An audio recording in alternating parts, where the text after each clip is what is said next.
নমস্কার শ্রোতা বন্ধুরা, সন্ধ্যায় গল্পের আসর ইউটিউব চ্যানেলে তোমাদের সবাইকে স্বাগত। আজকের গল্প পদ্মপাতায় জল, কলমে রিমিদাকর। দুপুরে মায়ের পাশে শুয়েছে শালুক। প্রায় ঘন্টা দুয়েক অপেক্ষার পর সে মাকে একান্তে কাছে পেয়েছে। শালুকের প্রবালকে ছাড়া হঠাৎ আশা নিয়ে বাড়িতে চাপা ঝড় উঠেছে। শালুক কেন পুজোর 1 সপ্তাহ আগে চলে এলো?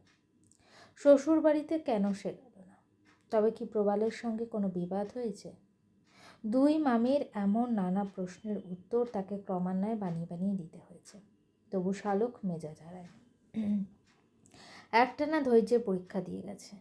মায়ের সাথে আড়ালে কথা বলার এক মুহূর্ত সুযোগ পায়নি। শালুক মনে মনে স্থির করেই রেখেছিল আগে মাকে সবটা জানাবে। তারপর মামা মামিদের কি বলবে, কতটা বলবে, মায়ের সাথে পরামর্শ করে ঠিক করবে। তবে প্রবালের সাথে কিছু একটা হয়েছে, সে কথা সবাই প্রায় ধরে নিয়েছে। শালুকের মাথায় হাত বুলিয়ে দিতে দিতে মা বললেন, কি হয়েছে শালু, এবার বল। শালুক বেশ কিছুক্ষণ চুপ করে থেকে বলল, মা, যা বলবো না তুমি কখনো কল্পনাও করতে পারবে না। আচ্ছা মা, আমার সঙ্গে কেন এমন ঘটে বলো তো? ছোটবেলায় সবাইকে দেখতাম বাবার কোলে চড়েছে, বায়না করেছে, দাদু ঠাকুমার আদর খাচ্ছে, অথচ আমার ভাগ্যে সেসব কিছুই হলো না। কোনো মেয়েকে নিজের বাড়ি ছেড়ে মামার বাড়িতে আশ্রয় নিতে হয়েছে বলো তো? আজ বাবা থাকলে আমার আর তোমার জীবনটা একদম অন্যরকম হয়ে যেত। মেয়ের কথা শুনে মায়ের আতঙ্কের পারদ ক্রমশ চড়েছে। কি হয়েছে শালু, কেন এসব বলছিস? বলছি কারণ ভগবান আমার আর তোমার কপালে সুখ দেননি। যে ঘটনা অন্যদের সাথে হয় না তা আমাদের সাথে ঘটে, বারবার ঘটে। কি ঘটেছে ভাবতে পারো? আমার নতুন ফ্ল্যাটে এসি বসাতে এসেছিল বিতানদা। কি বলছিস? কে ডেকেছে? কেউ ডাকেনি, আমার দুর্ভাগ্য ডেকেছে। বিতানদা কলকাতায় এসি ইনস্টলেশনে কাজ করে। যে কোম্পানি থেকে এসি কিনেছি সেখান থেকে ও এসেছিল। মায়ের গলা ধরে আসছে। তোকে কিছু বললো? মানে প্রবালকে? প্রবাল ছিল না, আমি একা ছিলাম। একা? তারপর? আমাকে অনেক খারাপ কথা বললো। ও নাকি শুধু আমার জন্য কলকাতায় এসে চাকরি নিয়েছে, কিন্তু আমি নাকি ওকে ভুলে গিয়ে টাকার জন্য বড়লোক ছেলেকে বিয়ে করেছি। আচ্ছা মা, আমি কি কোনোদিনও ওকে সেই চোখে দেখেছি? কেন ওকে বিয়ে করতে যাব? বরং শেষের দিকে ওকে আমার অসহ্য লাগতো, ওর আতঙ্কে পালিয়ে বেড়াতাম। তুই ওকে ঘরে ঢুকতে দিলি কেন? যদি কিছু হয়ে যেত? শালুকের চোখ মুখ পাল্টাতে থাকে। দু চোখ জলে পড়ে যায়। মাকে শক্ত করে জড়িয়ে ধরে। ও মানুষ নয়, পশু একটা। আমার সর্বনাশ করতে চেয়েছিল। অল্পের জন্য বেঁচে গেছি, ঈশ্বর রক্ষা করেছে। ফুপিয়ে কেঁদে উঠল শালুক। মা শালুককে বুকের ভেতর টেনে নেয়। ভয়ে তার হাত পা ঠান্ডা হয়ে আসছে। কোনো রকমে বললেন, প্রবাল এসব জানে, কিন্তু শয়তানটা যদি আবার আসে? কাঁদতে কাঁদতে শালুক বলতে থাকে, ও আর কোনোদিনও আসবে না। জানলার বাইরে যখন কাজ করছিল তখন আমাকে খারাপ কথাগুলো বলছিল। আমার হাত ধরে ভেতরে এসে আমার সর্বনাশ করতে চেয়েছিল। আমি তখন সজোরে হাত ছাড়িয়ে নিজেকে বাঁচাবার চেষ্টা করি। বাইরে থেকে দরজা বন্ধ করে দিই। সেই সময় ও 4 তলা থেকে মাটিতে পড়ে যায়। হসপিটালে নিয়ে যেতে যেতেই মারা গেছে। শালুকের মা বাকরুদ্ধ হয়ে পড়ে। কি বলবেন বুঝতে পারেন না। বুকের ভেতর ধড়াস ধড়াস করতে থাকে।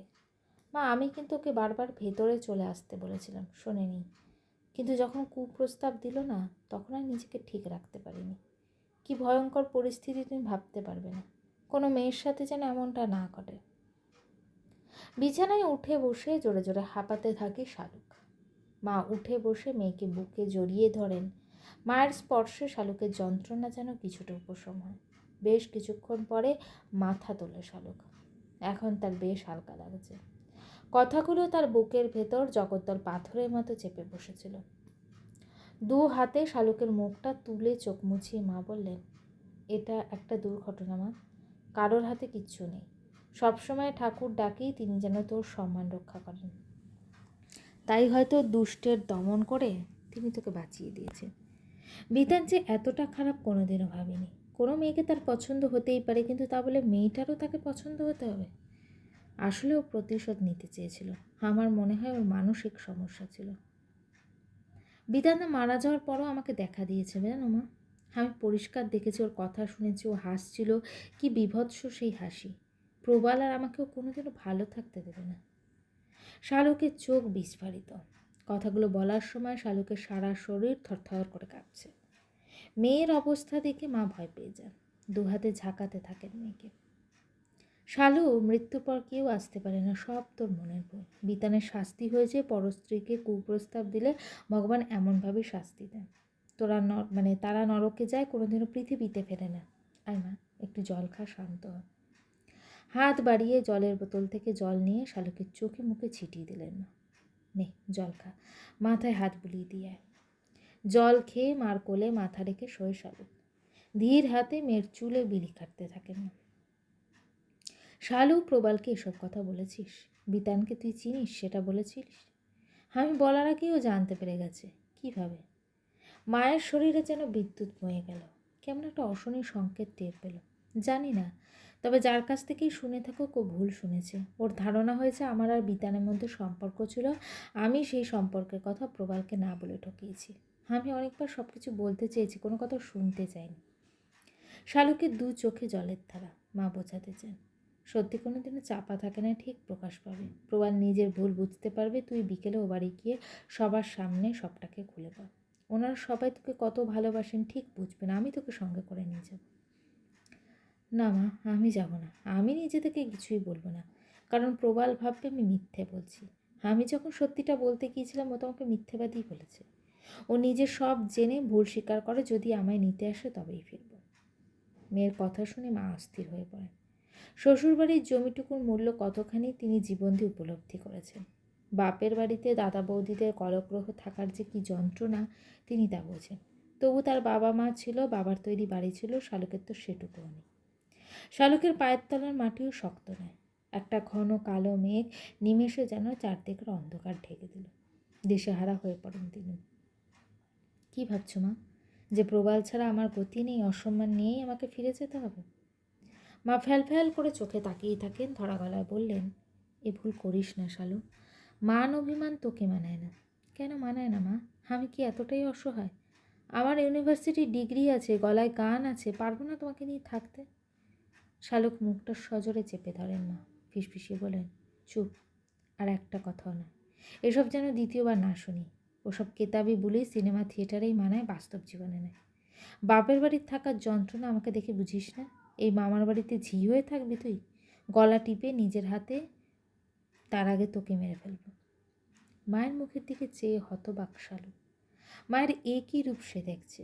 মায়ের ভেতরের যন্ত্রণা ক্ষোভ টের পায় শালুক।